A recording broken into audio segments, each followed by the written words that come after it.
বন্ধুরা, মাছ মাংস খেতে আমরা বাঙালিরা প্রত্যেকেই ভালোবাসি। আর সেটা যদি হয় মাটন, তাহলে তো কোনো কথাই নেই। তবে আজকের মাটনটা কিন্তু শুধুই মাটন না, তবে আজকের রান্নাটা শুধুমাত্র জল দিয়ে মাটনটা রান্না করেছি। তো কেমন হবে খেতে সেটা তো খেলেই বোঝা যায়। রেসিপিটি সম্পূর্ণ জানতে হলে ভিডিওটি কিন্তু সম্পূর্ণ দেখতে হবে। আজকের এই মাটন রান্নাটা সম্পূর্ণ ভিন্ন একটি রেসিপি। তো তোমাদের এর আগে তোমরা জল দিয়ে মাটন রান্না খেয়েছো কি না জানি না, তবে আজকে আমি ফার্স্ট টাইম বানিয়েছি। আর খেতে তো অসাধারণ হয়েছিল। তো রেসিপি জানতে হলে ভিডিওটি সম্পূর্ণ দেখতে হবে। আশা করি তোমাদের আজকে খুবই ভালো লাগবে। দেখো বন্ধুরা, এখানে কিন্তু মাংস রান্না করার জন্য যে সমস্ত উপকরণগুলো লাগে সব উপকরণগুলোই কিন্তু সেম লাগবে। দেখো, এখানে আমি কিন্তু মশলা বেটে নিয়েছি, আর এখানে সমস্ত উপকরণগুলোই কিন্তু সাজিয়ে গুছিয়ে নিয়েছি। এখন মাটনটাকে রান্না করা হবে। এর আগে আমরা নানাভাবেই মাটন রান্না করে খেয়েছি, তবে জল দিয়ে মাটন রান্না হয়তো তোমরা প্রথমেই দেখছো ইউটিউবে। তবে আজকের এই মাটন রান্নাটা কিন্তু একটু অন্যরকম হলেও খেতে কিন্তু অসাধারণ সুন্দর হয়। তোমরা একবার হলেও অবশ্যই বাড়িতে ট্রাই করো। যারা কিনা একদমই মাংস সেদ্ধ হওয়ার ভয়তে মাংস খেতে পারে না, যারা বয়স্ক লোক, তারা কিন্তু মাংস খেতে অনেকেই ভয়, এমনকি গন্ধের জন্যও অনেকেই কিন্তু মাটন খেতে একদমই পছন্দ করে না। তাদের জন্য আজকের এই রেসিপিটা কিন্তু সেই কিন্তু বানাতে পারবে। যারা নতুন গৃহিণী তারা কিন্তু অনায়াসে এই রেসিপিটা বানাতে পারবে। আমরা প্রত্যেকেই কিন্তু নানাভাবে মাটন রান্না করে খেয়েছি, তবে একবার হলেও এভাবে মাটন রান্না করে অবশ্যই খাবে। আর শুনতে একটু অদ্ভুত মনে হলেও এটাই কিন্তু বাস্তব। জল দিয়েই আজকের মাটনটা কিন্তু রান্না হবে। তো সম্পূর্ণ ভিডিওটি দেখার অনুরোধ রইল। কেউ ভিডিওটি স্কিপ না করে সম্পূর্ণ ভিডিওটি না দেখলে তোমরা কিন্তু এই ভিডিওর অনেক অংশেই মিস করে যাবে। তো দেখো, আগেই কিন্তু আমি এখানে পেঁয়াজটা দিয়ে ভালো করে ভেজে নিচ্ছি। আর পেঁয়াজটাকে খুব বেশি ভাজার দরকার নেই, মোটামুটি একটু ভাজলেই লাল লাল হলেই কিন্তু হবে। তো আমি এখানে দেখো পেঁয়াজটাকে কেটে নিয়েছি। তোমরা কিন্তু এখানে পেঁয়াজের পেস্টটাও ব্যবহার করতে পারো। পেঁয়াজের পেস্টটা দিয়ে করলে সেটা কিন্তু খেতে আরও বেশি সুন্দর হবে। তবে দেখো, আমি কিন্তু পেঁয়াজটাকে কুচিয়ে নিয়ে আর যেভাবে সমস্ত হলুদ লবণ দিতে হয় সেগুলো কিন্তু আমি দিয়ে নিয়েছি। আর আজকের এই রেসিপিটার কোনো অংশ তোমরা যদি মিস করে যাও, তাহলে কিন্তু এই মাটন রান্না তোমাদের কোনো কাজেই লাগবে না। এই মাটন রান্নাটা কিন্তু বিশেষ একটু গুরুত্বপূর্ণ কিছু কিছু টিপস আছে, সেজন্য ভিডিওটি স্কিপ না করে শুরু থেকে শেষ পর্যন্ত সম্পূর্ণ ভিডিওটি দেখার অনুরোধ রইল। আমার যে সমস্ত বন্ধুরা আমার চ্যানেলে নতুন, আমার ভিডিও নতুন দেখছো, তাদের যদি আমার ভিডিওটি একটু ভালো লেগে থাকে অবশ্যই চ্যানেলটি সাবস্ক্রাইব করে আমার পাশে থেকো এমন ধরনের আরও ভিডিও দেখার জন্য। সাধারণত আমি কিন্তু আমার ব্লগ ভিডিওই শেয়ার করি, আর সমস্ত ব্লগ ভিডিওগুলোর মধ্যে গুরুত্বপূর্ণ তথ্য দেওয়ার চেষ্টা করি তোমাদেরকে। আজকে দেখো, একটা নতুন ধরনের মাটন রান্না করা তোমাদেরকে দেখাচ্ছি। হয়তো তোমরা প্রত্যেকেই মাটন রান্না করতে জানো বা পারো। তো আমি কিন্তু আমি যেভাবে করেছি সেটাই তোমাদের সাথে শেয়ার করার চেষ্টা করেছি। আর সাধারণত আমরা কিন্তু প্রত্যেকেই মাটন খেতে প্রচুর ভালোবাসি। আর এখানে দেখো, পেঁয়াজ ভাজার মধ্যে আমি কিন্তু সমস্ত মশলাগুলোও কিন্তু দিয়ে দিয়েছি।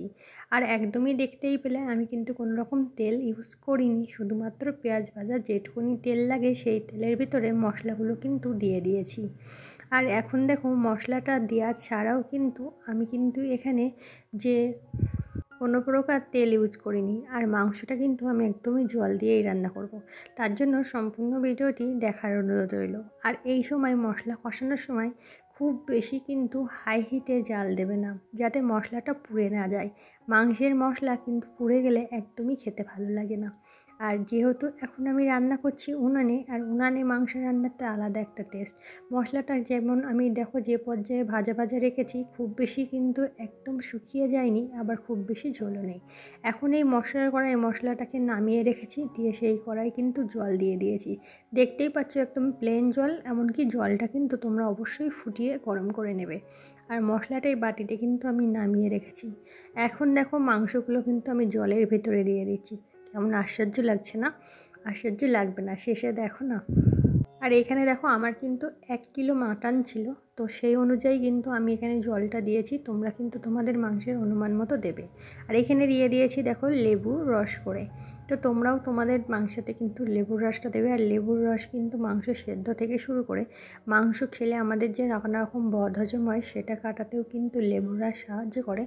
তাছাড়াও যারা মাংসের যে গন্ধটার জন্য মাংসটা খেতে পারে না, সেটাও কিন্তু অনেক অংশে কম হয়। আর তোমরা যারা মাটন খেতে পছন্দ করো অথচ যাদের ভয়তে মাটন খেতে পারো না, তারা একবার হলেও এইভাবে ট্রাই করো। তোমাদের কিন্তু এইভাবে মাটন রান্না করলে কোনো প্রকার ক্ষতি হবে না। আর এখানে যেহেতু আমি কোনো রকম তেল ইউজ করছি না, সেহেতু কিন্তু এই মাটনটা খাওয়া আমাদের স্বাস্থ্যের জন্য অনেক উপকার। তো দেখতেই পাচ্ছ মাটনটা কিন্তু ভালোভাবে ফুটছে। তো তোমরা এখানে কিন্তু অনেকেই বলতে পারো প্রেশার কুকার ইউজ করা যাবে কিনা, কিন্তু প্রেশার কুকার কিন্তু এখানে একদমই ইউজ করা যাবে না। আর দেখো আগে যে মশলাটাকে আমি কিন্তু তুলে রেখেছিলাম সেটাই কিন্তু কড়াইতে আবারও দিয়ে দিয়েছি, আর মাংসগুলো তুলে রেখেছিলাম সেই মাংসগুলোই আবার কড়াইতে দিয়েছি। দেখতেই পাচ্ছ মাংসগুলো কতটা সুন্দর দেখতে লাগছে, যতটা সেদ্ধ হয়েছে ততটাই কিন্তু এর ভেতরে সমস্ত উপকরণগুলো পৌঁছে গেছে। আর এই মাটন রান্নাটাই কিন্তু বিন্দুমাত্র মাটনের বা ছাগল যে গন্ধটা লাগে সেটা কিন্তু একদমই নেই। যারা ছাগলের গন্ধের কারণে ছাগলের মাংস খেতে পারো না, তারা একবার হলেও এইভাবে মাটন রান্নাটা ট্রাই করো। আর খুব ধীরভাবে জাল দিয়ে কিন্তু এই মাটনটাকে ভালোভাবে কষাতে হবে। আর এতে যেহেতু আমি একদমই তেল ইউজ করিনি, জলের ভেতরেই মাটনটা দিয়ে রান্না করেছি, তো সেহেতু কিন্তু এই মাংসটা আমাদের স্বাস্থ্যের জন্য বিশেষ উপকারী। তো আমাদের বাড়িতে সাধারণত সবাই কিন্তু মাংস বা মাটনের তেলটা খেতে খুবই পছন্দ করে, যার কারণে কিন্তু আমি এর মধ্যে মাটনের যে তেলটা সেটা কিন্তু দেব। বাট তোমরা যদি চাও তাহলে কিন্তু তোমরা এখানেই কিন্তু মাটনের তেলটা ইউজ না করলেও পারো।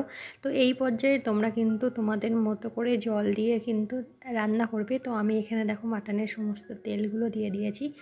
আর আজকের এই মাটন রান্নাটা কিন্তু ভীষণ টেস্টি একটা মাটন রান্না হবে, এমনকি হেলদিও বলতে পারো। অনেকেই কিন্তু নানা রকম সমস্যার কারণে মাটন খেতে একদমই পারো না, তাদের জন্য কিন্তু আজকের এই মাটনটা খুবই স্বাস্থ্যকর। এমনকি যেহেতু এতে লেবু দেওয়া, যারা কিনা স্বাস্থ্যের জন্য খুবই সচেতন, তাদের জন্য আজকের এই মাটনটা অনেক উপকারী। এমনকি লেবু দেওয়ার কারণে তোমাদের কিন্তু এই মাটনটাতে কোনো প্রকার চর্বি জমবে না। এমনকি হজমের যাদের সমস্যা আছে তাদেরও কিন্তু এই হজমের সমস্যা একদমই থাকবে না। তো দেখো আমি কিন্তু এক কড়াই জল দিয়ে দিয়েছি। আমার এখানে প্রায় 1 কেজি 300-400 মতো মাংস আছে সমস্ত তেল ঠেল দিয়ে। তো আমি সেই অনুযায়ী কিন্তু জল দিয়ে ফুটিয়ে নেব। আর আজকের এই মাটন রান্নাটা তোমাদের কেমন লাগছে সেটা কিন্তু অবশ্যই জানাবে। আর শেষে দেখো আমি একটুখানি কিন্তু চিনি দিয়ে দিয়েছি, কারণ আমার বাড়িতে সব তরকারিতেই কম বেশি চিনি খাওয়া হয়। আর এখানে দেখো আমার মটনটা কিন্তু একদম। তো বন্ধুরা, তোমাদের আজকে জল দিয়ে মাটন রেসিপিটা কেমন লাগলো সেটা কিন্তু কমেন্টে অবশ্যই জানাবে। ভিডিওটি ভালো লাগলে অবশ্যই চ্যানেলটি সাবস্ক্রাইব করে আমার পাশে থাকবে এরকম ধরনের আরও ভিডিও দেখার জন্য। আর তোমরাও একবার হলে বাড়িতে এই রেসিপিটা ট্রাই করো, তারপর আমাকে জানিও কেমন লাগছে। আমার তো খুবই ভালো লেগেছে। তো যাই হোক বন্ধুরা, তোমরা সকলে ভালো থেকো, সুস্থ থেকো, সবসময় হাসি খুশি থেকো, আর সবসময় এরকমভাবে আমার পাশে থেকো। সবাইকে টাটা।